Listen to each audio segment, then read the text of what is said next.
Hello children, I hope you all are doing well. So today we are going to do one question which has appeared in SOF IMO 2019-20. Okay, so the question is read the given statements carefully and state T for true and F for false. So here are four statements given in this question और आपको one by one हर statement check करना है कि कौन सा statement true है and कौन सा फॉल्स है.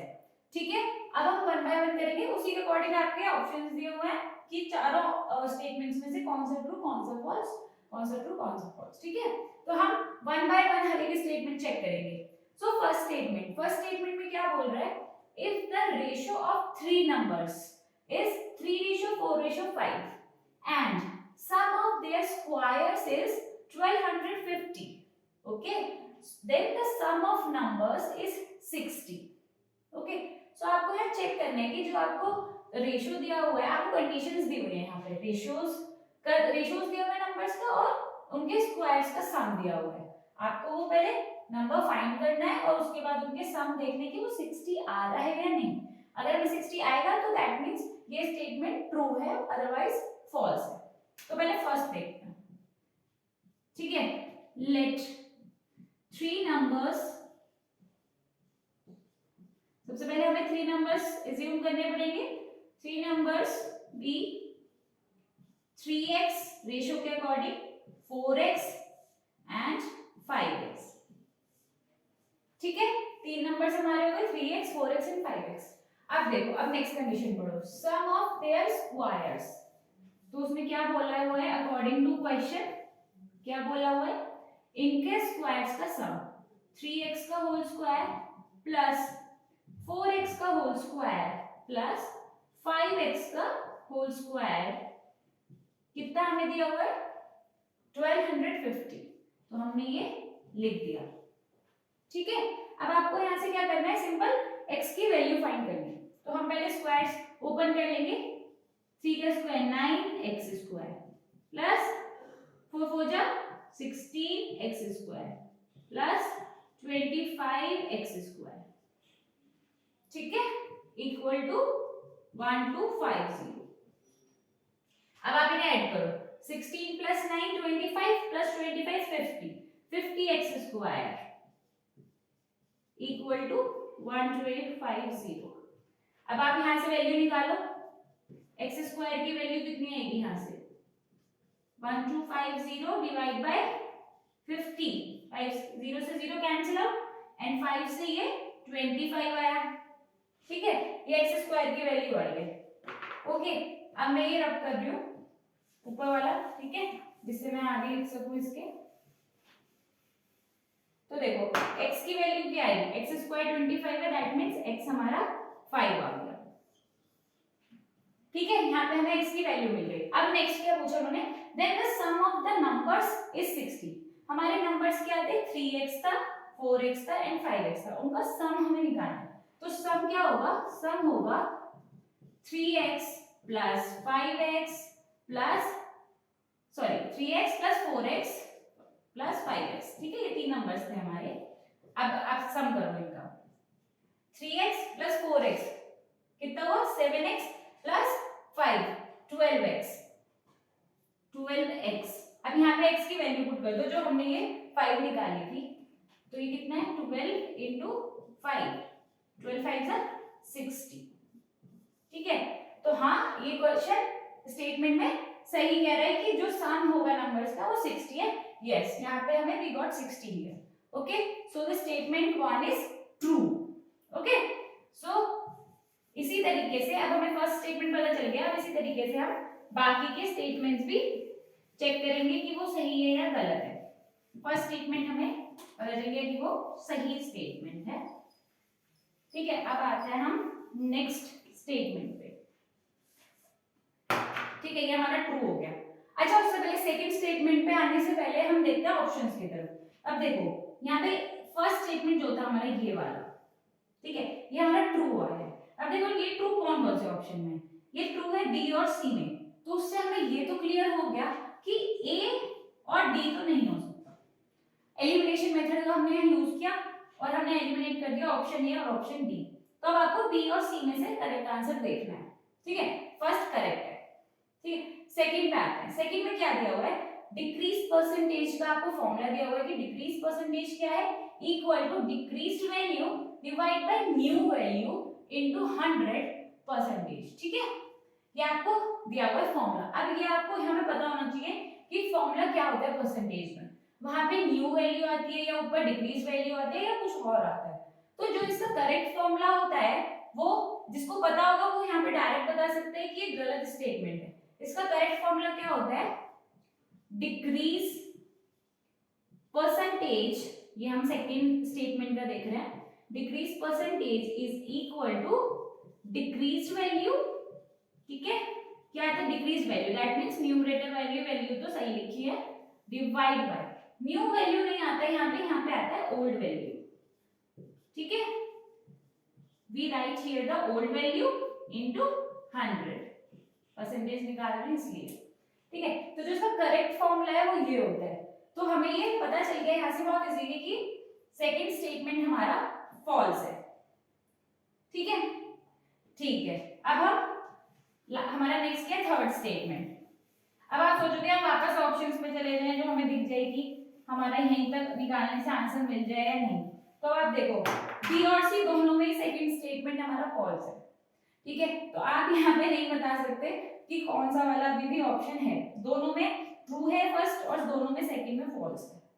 तो हमें थर्ड वाला भी चेक करना होगा, ठीक है, क्योंकि थर्ड वाले में दोनों में डिफरेंस है तो हमें यहाँ से पता चल जाएगा। थर्ड पे आते हैं। थर्ड स्टेटमेंट में हमसे क्या बोला है, if an article is sold for ₹P after giving a discount of Q percent है ये, then its market price is 10p divide by 10 minus 100p divide by 100 minus Q। मैंने 10 बोल दिया यहाँ पे गलती से, 100 है, 100p divide by 100 minus Q। अब आपको ये निकालना पड़ेगा, ठीक है, आपको निकालना पड़ेगा कि ये बात, ये स्टेटमेंट सही कह रहा है या नहीं। अब उसके लिए क्या क्या हमें गिवन है, पहले हम लिखते हैं। हमें सोल्ड प्राइस कितना दिया हुआ है,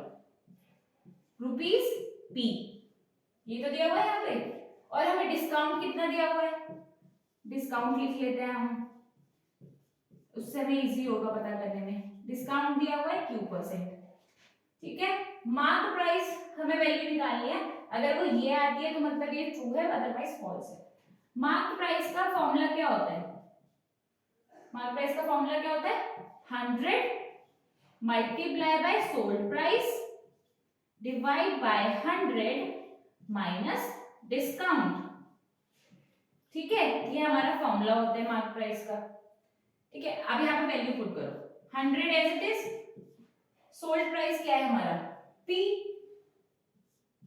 डिवाइड बाय, यहाँ पे 100 ये एज इट इज आएगा, और डिस्काउंट क्या है हमारा Q,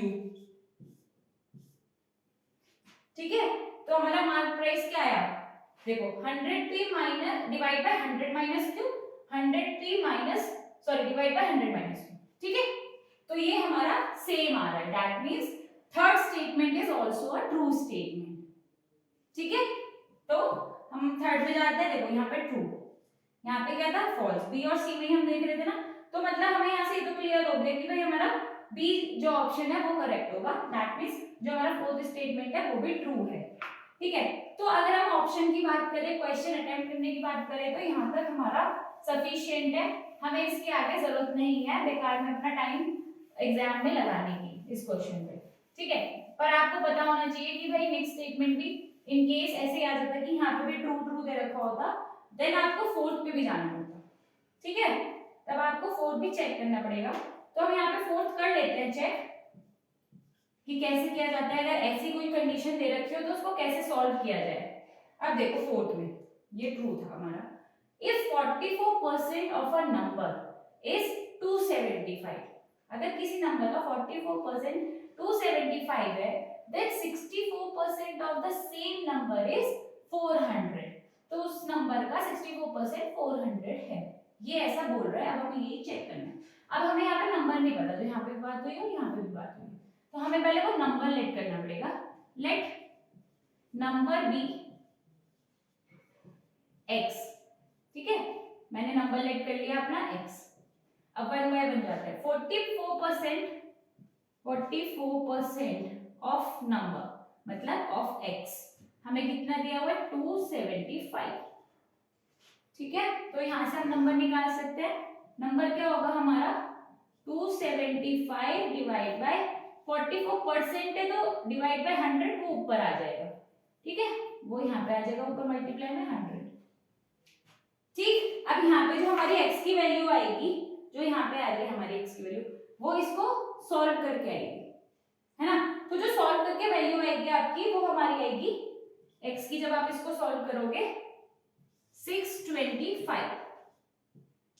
ठीक है, आप इसको सॉल्व करके देख सकते हो, वो आएगी हमारी 625। अब आते हैं नेक्स्ट पार्ट पे। 64% of the same number, number क्या है 625, उसका 64% कितना आना चाहिए 400। निकालते हैं उसका 64%। ठीक है, उसका 64% निकालते हैं। हमारा कितना है 625 है, x की वैल्यू याद रखनी है।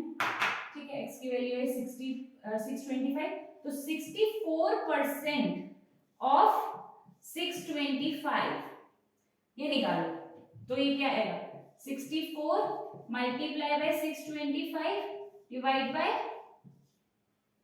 100। ठीक है, ये समझ आ गया आपको। अब आप इसको सॉल्व करोगे, भाई 625 में पहले 64 की मल्टीप्लाई करोगे और फिर 100 से डिवाइड करोगे, देख लोगे 0 आ जाए तो वो कैंसिल आउट हो जाएगी। अगर चलो करके दिखा देते हैं, 625 मल्टीप्लाई बाय 64, 4 5 जा 22, 4 2 जा 8 and 2 10। ठीक है, 4 6 जा 24 and 125 मल्टीप्लाई बाय 6, 6 5 जा 30, 0 3 यहाँ पे, 6 2 जा 12, 12 and 3 15, 1 यहाँ पे, 6 6 जा 36 and 1 37, 0 0 as it is, add करो 5 5 10। ठीक है, 1 यहाँ पे 7 8 9 10, अगेन 0 1 4, तो हमारा कितना आया, ये हमारा आया 40,000। ठीक है, तो हमारा ये आया मल्टीप्लाई करके 40,000 डिवाइड बाय 100, तो 2 0 इससे कैंसिल आउट हो गए, हमारा क्या आ गया 400। ठीक है, तो आपको क्या मिला 64% ऑफ 625 इज 400। तो ये बात भी सही है, that means statement 4 is also a true statement.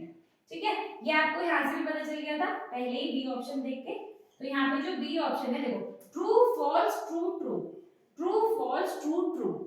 ठीक है, तो अब यहाँ पे B option is correct. So इस तरीके से आप चारों स्टेटमेंट्स की ट्रूथनेस चेक कर सकते हैं और अपना आंसर ऑप्शन से ही करेक्ट बता सकते हैं कि कौन सा होगा। आई होप आपको ये सोल्यूशन अच्छे से समझ आया होगा। Thank you so much.